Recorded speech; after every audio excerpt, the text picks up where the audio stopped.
ಚೈತ್ರಾ ಕುಂದಾಪುರ ಕೋಟಿ ವಂಚನೆ ಪ್ರಕರಣಕ್ಕೆ ಸಂಬಂಧಪಟ್ಟಂತೆ ಕಾರ್ಕಳ ಶಾಸಕ ಸುನೀಲ್ ಕುಮಾರ್ ಪ್ರತಿಕ್ರಿಯೆಯನ್ನ ನೀಡಿದ್ದಾರೆ.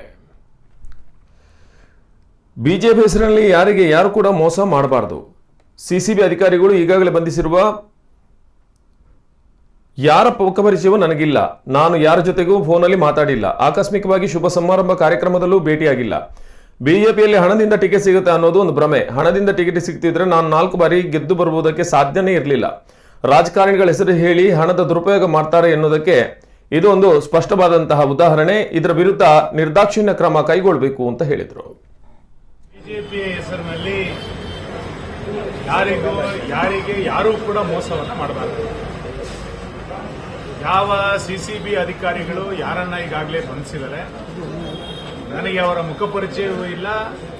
ಯಾವತ್ತೂ ಕೂಡ ನಾನು ಅವ್ರ ಜೊತೆ ಮಾತಾಡಿಲ್ಲ. ದೂರವಾಣಿಯಲ್ಲೂ ಕೂಡ ನಾನು ಅವ್ರ ಜೊತೆ ಮಾತುಕತೆಯನ್ನು ಮಾಡಿಲ್ಲ. ಆಕಸ್ಮಿಕವಾಗಿ ಯಾವುದೋ ಶುಭ ಸಮಾರಂಭಗಳಲ್ಲಿ ಕಾರ್ಯಕ್ರಮಗಳಲ್ಲೂ ಕೂಡ ನಾನು ಭೇಟಿಯಾಗಿಲ್ಲ. ಎಲ್ಲಕ್ಕಿಂತ ಹೆಚ್ಚಾಗಿ ಬಿಜೆಪಿನಲ್ಲಿ ಹಣದಿಂದ ಟಿಕೆಟ್ ಸಿಗುತ್ತೆ ಎನ್ನುವಂಥದ್ದೇ ಒಂದು ಭ್ರಮೆ. ಹಣದಿಂದ ಟಿಕೆಟ್